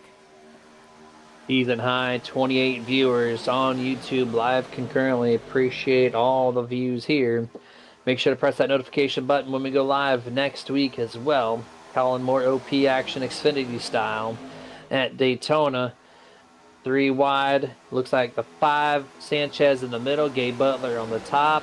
And Kilday. Adam Kilday has been kind of stuck there at the bottom recently. Continues to bring Mare with them here as they momentarily get a little room. Does the 85 jump up? Does not look like he wants to do it this time. No, it does not want to do it, but you see a lot of space in between Sanchez and Seabrans on that middle line there. So that tells me temperatures are trying to be maintained. You see space between Butler and Guerrero as well. So temperatures definitely trying to be maintained because, Jeremy, you got no place to pull anywhere to try to get air. If you're anywhere Sanchez, big move from the middle to the top side. What a move to pull that up. That's going to give Seabrans that much needed air. He's got big pushes from the 84 of Len McNeese. So now you got Kilday on the inside, Seabrans on the middle, and Sanchez on the top side. Great run here through 3 and 4. And off to the try over here to go to 7 laps remaining. The 4 Seabrans leading the middle and the entire field for that matter. At the line will take the lead. Oh, wreck, here we go. Wreck's huge. Seabrans involved. Sanchez, Gabe Butler, Kenny Bishop. Bunch of them file in. The 59 of Guerrero, the 88 of Gabe Butler. Schroeder now involved. Kilday, Jimmy Reynolds. Oh, the big one happened, Jeremy, and it happened in a huge way. Yeah, that was just a bad bump, possibly from Butler. Actually, the 84, Lynn McNeese made a bad move, sideswiped the 5, and it set everybody off into the massive one here on lap 63 into 64. We got the Nerd TV replay cooking right now. We're going to get a couple views here from the 84 and the 5. Let's set off this massive wreck here tonight. Yeah, my eyes are not working right now. Oh my gosh. I'm sitting here trying to. Oh man, I was just trying to take in what happened. So here we go. Lane. Yep, so this is right as they crossed. And you see the 84 just got out of sorts a little bit, moved up about a half a lane, and that was occupied by the 5 of Sanchez. That moved Sanchez down into the 4 of Seabrins. Gabe Butler got collected in that. Kenny Bishop got collected in that. Kilday got sideways a little bit. Zach Fritsch got a piece of it as well. You were seeing drivers that are just spilling everywhere. 43, you got Crosby Sr., Giffen, Overstreet. You got Scott Wise involved. So, again, the big one definitely collected just everybody on that one. Yeah, there's just smoke, debris, cars everywhere. Half this field's going to be using their fast repair. Schroeder, in this Jimmy wreck. Reynolds. Oh, man, if they had their fast repair, they are going to burn it right there. If they have already used it, that is not going to be good. The pit stops happening here. Who's going to come out on top on this one once they go back to green flag, Dustin? I think it's going to be an unofficial green-white checkered attempt. If not, it'll be 3 to go.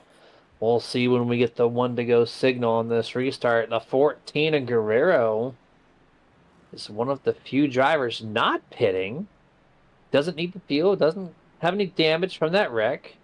You see the 071 of Eric Lowry. He's going to come into play here. P2 is going to lead the outside. And there's all the cars that don't need to pit. They're starting to finally catch up and file in. Yeah, slowly starting to file back in again. So this shakes up the entire front running order that we had, Jeremy. And you know what? We haven't done this in a hot minute. So while we're doing it, let's take a look at our recap now that everything has just changed. Vicente Guerrero, your race sponsor, is going to claim that top spot right now.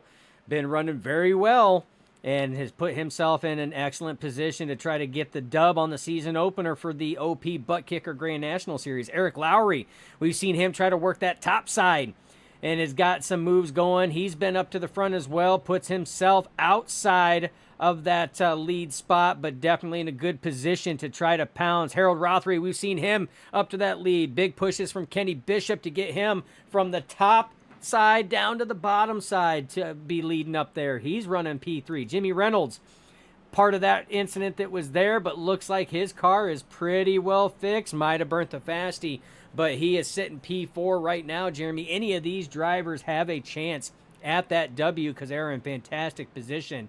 William Luttrell out there in viewer land. Stephen Luttrell, top 5 right now. Excellent standings right now and in an excellent position to try to capitalize if he makes the right moves. Andrew Schroeder, our Jets fan, our New York fan, out there running P6.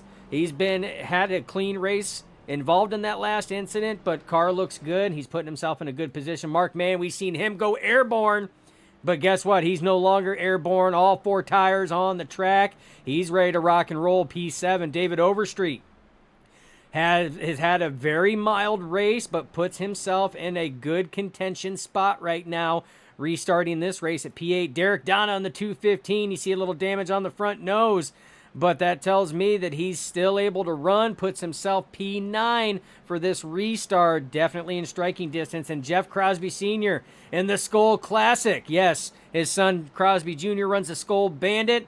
Crosby Sr. runs the Skull Classic, puts himself P10 on the outside. Excellent starting position. And that's your Nerd TV Top 10 recap. Top 10 recap. That's going to get all jumbled up in about 1.5 laps. as we're going to have 3 laps to go. So this is not going to include any green, white, checkered attempt rule that they have in this league. It'll be a natural 3 to go. William Luttrell says fingers crossed as he's hoping Steven can pull this off. Started My 16th. My man, it is Dega. You better cross the fingers. You better cross the eyes, cross the legs. You better cross the arms. You better cross anything that you have, because anything could happen. Couple of notable mentions. The guys that have been running up front this whole race that involved in that wreck that are now starting in the back. We're going to have Joe Guerrero in the 59, who was top 10, starting 25th here on this restart. Bubba Whittingham has been a top 5 driver, starting in 24th. Kilday, Les Levy, 22nd and 23rd.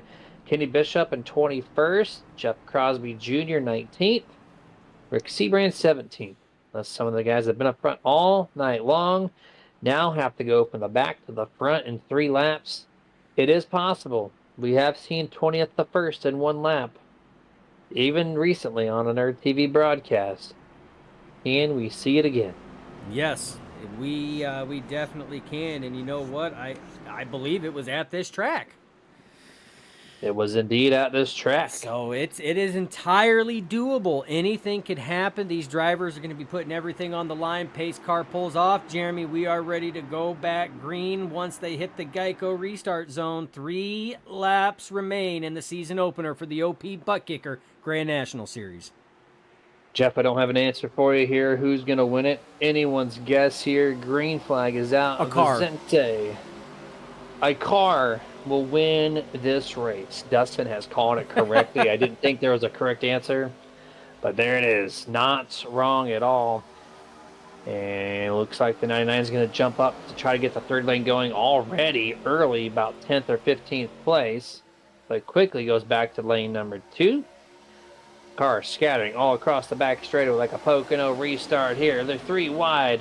Up in the top 5, the 46 can be the first one to jump up. David Overstreet trying with Rick Sanchez. The 99, the 84, Rack in the back. Crosby Jr. slaps. I think that's Douglas Johnson, the 388. Oh, the 95 Oh my God. He saves it. How? That was like 3 cautions right there, and they're like, nah, fam, we're good. We're going to keep going. They're 4 wide back here trying to get everything going, but man, did that jumble everything up. Back at the front, Harold Rothery moves to the top side. Stephen Luttrell jumps from the bottom to the mid in front of Vicente Guerrero to try to get something going. 2 laps to go, Jeremy. Caution or checkered flag. What's going to win it this time around? Top 15 are all in this main pack right now. 1.5 laps to go. Harold Rothery on the inside. Now it's Stephen Luttrell going to lead the inside. Vicente Guerrero in the middle. The 46, David Overstreet leading the top, which is quickly fading back to 2x2x2. Who's the next to jump up into the top lane? Harold Rothery jumps up into that center lane. Big pushes from Vicente Guerrero. Stephen Luttrell leads the inside. Mark Mann, big pushes. Rick. Final lap. They took the white flag. We will race it to the end. This is going to be your race for the win. Luttrell on the inside. Rothery on the outside. Mark Mann giving big pushes right now. Inside lane lurching forward as they come off turn 2. Luttrell still leads. Moves up to the center lane. Rothery jumps to the high lane. Vicente Guerrero stays with Luttrell. Now Mark Mann leads the inside with Schroeder with big pushes. Contact made. Big wreck. The only one making it out right now is Mark Mann. He is clear.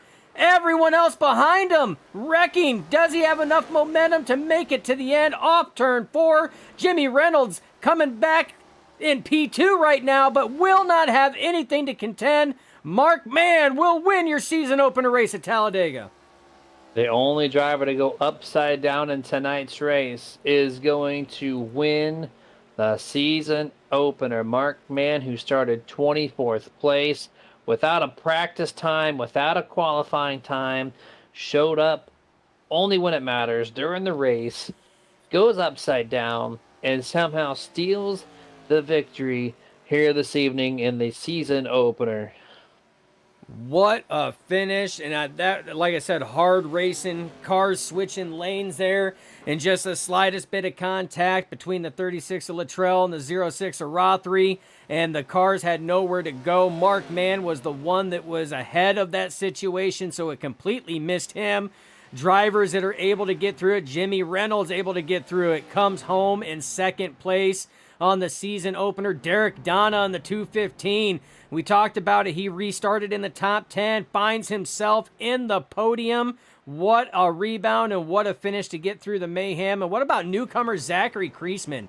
Got to shout out Zachary Kreisman as well. First race for the Wednesday ButtKicker Grand National Series and finds himself with the top 5, finishing P4. I don't know how he did that. He was with Kenny Bishop in turn 3, back there in 20th place. And I guess enough cars wrecked to sneak his way all the way into P4. Quite impressive stuff there. But you're watching the man without a sponsor stealing the show here tonight. Late in the going. Mark Mann, winner of the Vicente Guerrero at Dega. Here's your unofficial results. Mark Mann, Jimmy Reynolds, Derek Donna. They're going to be talking to us here in just a little bit. Zachary Kreisman, 4th place. Gabe Butler, 5th. Alex Giffen, 6th. Justin Coy in 7th. Rick Sanchez, 8th. Dana Shepard, P9 of Vicente Guerrero race sponsor tonight, P10. Les Levy in 11th. Zach Fritz, 12th. Jeff Crosby Jr. and Sr. back-to-back here in 13th and 14th. Stephen Luttrell, Bubba Winningham, Adam Kilday, John Guerrero, James Mayer, and Scott Wise round out the top 20. Harold Rothbury in 21st, and you got Lenz McNeese, David Overstreet, Eric Lowry, Andrew Schroeder, Steve Hoppett, Rick Seabrands, Kenny Bishop, Douglas Johnson, Andy Berganti, and Gary Bergeron completes tonight's field. 31 entries into the season opener. We're going full screen. We're going to gather our top 3. We will be right back.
And back to Nerd TV for the post-race show presented by Victory Fuel. We got our top 3. We're going to bring them in and talk to them.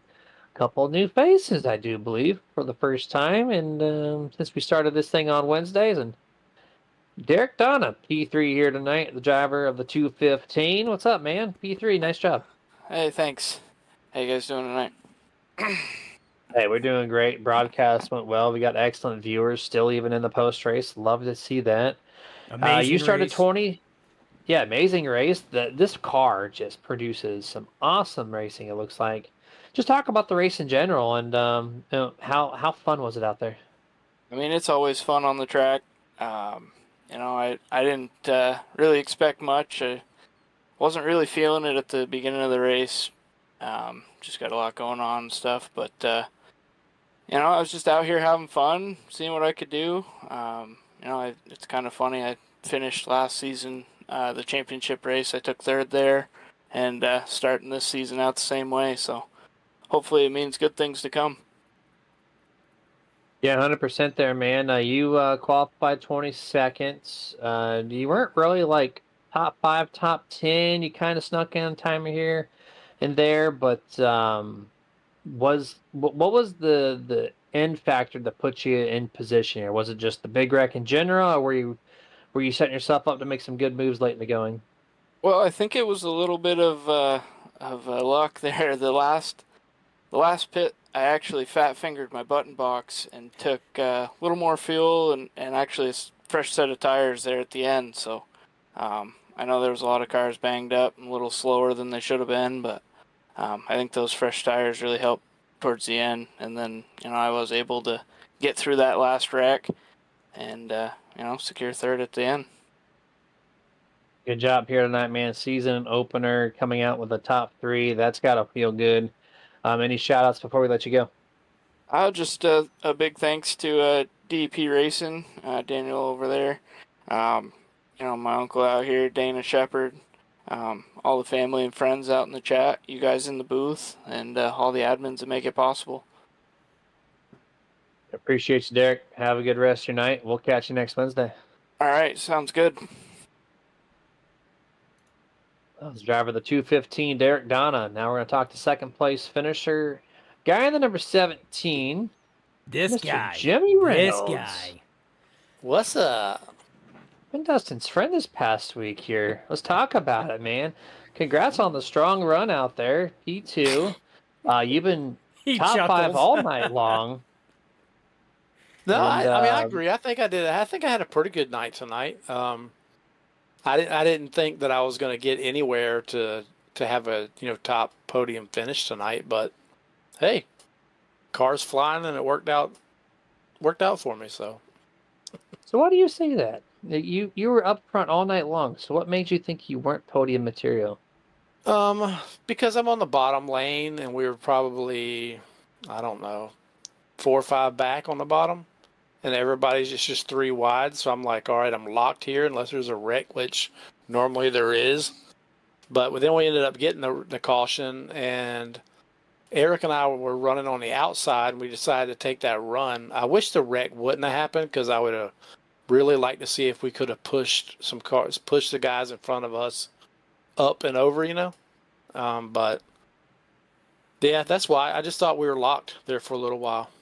So I was like, if I could just pull out a good top 10 or, just a good finish tonight, that'd be a good points night, Yeah, 10-4. Well, the wreck helped you. You got P2, so even though you didn't wish to see it, no one wishes to see it, but it benefited you getting the second place. You were up front for the most part. You're pushing Kilday a lot, Kenny a lot. There was a couple drivers you just kind of stuck to, and it worked well. So Yeah. great job on P2 tonight. Season opener. So you got a great points jump over everyone on the first race. And yeah, just congrats overall. Any shout outs before you want to give out before we let you go? Thank you all for stepping in and doing this for us this season. We appreciate that a lot. Thank you to the admins for doing all they do. And I want to tell Anthony English to get better. You're in my thoughts and prayers, and I don't know if he can watch this tonight yet, but I'm pretty sure he'll be watching it in the future. And just want to wish you well, buddy, and just recover. So there you go. Yeah, big 10-4 on that, man. Everyone's shouting out Anthony. Get well, dude, and yeah, appreciate you, Jimmy. Have a good rest tonight, and we'll catch you on Saturday, but broadcast-wise, we'll see you on Wednesday. Yep. Thank you. Yes, sir. And Dustin, I have to shout this out. our highest view count of 32 viewers just happened on the second place finisher podium,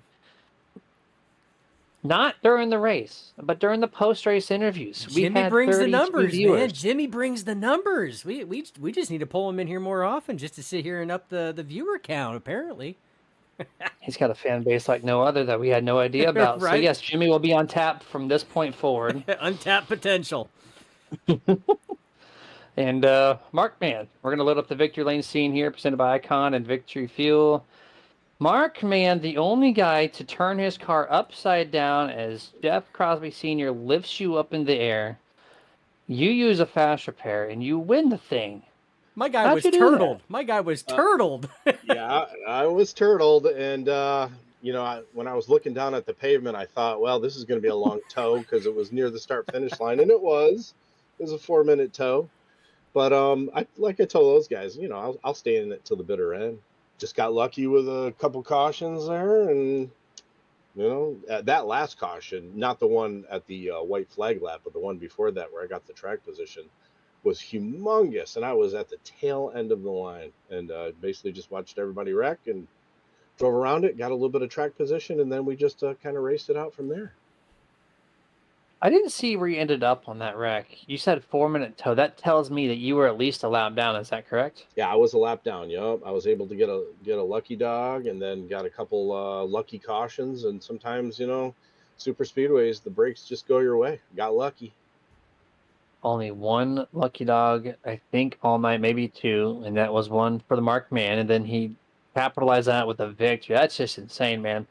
Well, you're involved. He uses his Go. opportunities better than I use the opportunities that he gives me on Mondays, apparently. Oh, man, no. I will throw myself under the bus on that one. I had to. I gave a playoff spot for you, Dustin, but you did well, so it was all good. I tried. Like you said, it's luck. I mean, a lot of it's luck, and apparently I was making all the wrong calls last season for Premier.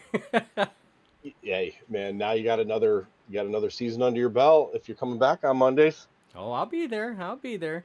That's for sure. But you know what? I'm going to let Jeremy take a break on this one because usually he does all the talking. So what can we expect out of the 0-4 now? You got the win. This locks you in for the playoffs. Are you still going to come with that tenacity and the same Mark Man strategy that we see out of you every week? Or are you just going to ride it safe knowing that you're locked in? Well, honestly, I used to be the guy who would, practice a little bit of qualifying, try to run up front all race. But over the last couple seasons, actually, last couple years, I've taken the more conservative approach, ride in the back, watch everything happen in front of me. And, half of the time that doesn't work out. You don't really work yourself back up to the front. You have to make, tire decisions and all that kind of stuff. So I don't know. I'll probably just continue to stay at the back. I like hanging out. So I'm talking to the guys in Discord and stuff during the race. We're telling stories and just kind of, droning on and then, racing is just kind of half of it until the end. Then everyone kind of gets serious. So I'll stay in the back. There you go. Absolutely. And that's Jeremy. I mean, he can attest too. We literally talked about that. That's what makes OP so fun is because we're all competitors. We all want to win, but you know what? A good portion of it is we just want to come and hang out with the boys. I mean, that's what it is. You just want to have fun. And yeah, the last, 5-10 laps, the seriousness probably amps up a little bit, but I mean, for the most part, it's hanging out and it's the camaraderie and that's the good thing. But you know what? I'm happy to see you in victory lane, man. That was a hell of a race. It was a heck of a finish. And you know what? Look to see what we can't see out of that 0-4 team and out of your camp the rest of the season. Hey, you're locked in the playoffs, so we know that we're going to be at least calling your number there for the playoffs come the end of the season. So, but the time is yours, my man. Any shout-outs, thanks you want to give? Yeah, just going to your point, hanging out, this is OP's a great community. It's been going on for 6-7 years. Been racing with the same guys. Alex Green and them started this league, and the community is a big part of it. And in that community, when somebody goes down, everybody is concerned and cares. And I want to give a shout out to Anthony English. I'm sure he's not watching this. He's recovering right now, but I'm going to dedicate this win to him. And look forward to seeing him on the track again at some point. And thanks for whoever sponsored the race tonight. I completely forgot. Vicente Guerrero. Vicente, thank you. No presta. But thank you guys. Thank you guys for broadcasting and the admins behind the scenes putting it together and everybody watching. Smash that like button to help our series out. We appreciate that. And Mara, I'm sure she's watching at home. And last but not least, thanks to Schroeder, Andrew, for sticking with me there at the end. I know he got wrecked, but he gave me a good little bump there. And then I saw him all wreck, and it was, I still had a turn and a half to kind of think about what's for dinner tomorrow night, So, yep, thanks to everybody, and everybody have a good night, brother. All right, man. Well, there you go. Have a good night yourself, and we'll catch you over the weekend for sure, but Wednesday for the broadcast next week, man. Hell yeah. See you later, brother. Yes, sir. Dustin, give me a little break there. Also, we're still at 30 views on YouTube. It went down to 23, and I was like, there's the drop. But no, we're back to 30, baby. After the winner's interview. That is insane. I know we've had a couple of moments, but nothing like that. That's completely insane. So I appreciate y'all even sticking through the podium top 3 interviews. That's crazy. Love it. Much love, much respect. So you know what? It was a fantastic race. The first stage, action-packed, side-by-side. I mean, it was fantastic. Green flag pit stops. We seen commotion on green flag pit stops, so you got to see the action of that. The second stage was just as action-packed as the first one. Fantastic racing. It's Talladega. This is why this will probably always be my favorite super speedway restrictor plate track. It always will be. I don't know what it is. It always poses some of the greatest racing. The room you have, it's fantastic. So, awesome job. Congratulations to our podium finishers. Congratulations to Mark Mann on the victory. Big shout out to Anthony English. When you do get a chance, if he ever goes back and rewatches our stuff, I don't know. He's ornery like that. But no. All jokes aside, my man, get better, heal up. We look for you on the track again. So, again, thoughts and prayers go to him on a speedy recovery. Thank you to everybody out there. Much love and respect for everything that you guys do, showing up and watching the broadcast. And the shout-outs, thank you for everybody that's shouting out in there. That makes it fun. We love bringing you in there. So, again, thanks all around to everybody. Yep, as we just hit broadcast high, 35 viewers at the closeout here. Completely nuts. I just wanted to call that one more time. But yeah, iRacing iFlag, Dusty Pete's, RaceEPI.com, Icon Apparel Company, Victory Fuel, anyone I'm forgetting that supports the nerds week in and week out. We thank you all. Check them all out. Like and subscribe like we said. Visit us at nerditudes.gg. Our partners are on the scrolling of the page. You guys have a good rest of your night. Stay safe. We will catch you this next Wednesday. We're off this Sunday for the Global Racing League because it's Mother's Day. So happy Mother's Day for those watching out there that catch us week in and week out. We'll see you next Wednesday. Until then, stay safe. Get your nerd on. And as always, it's not goodbye. It's just till next time. Stay nerdy.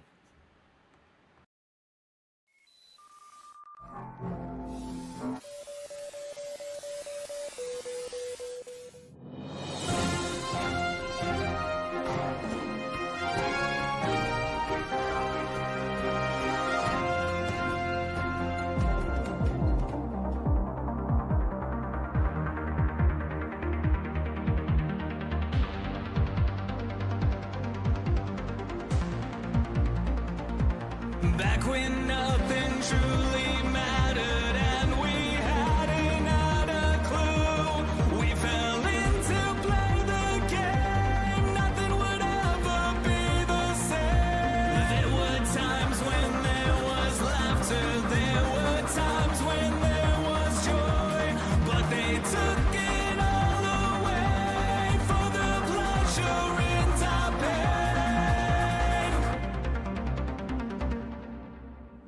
Welcome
Back when nothing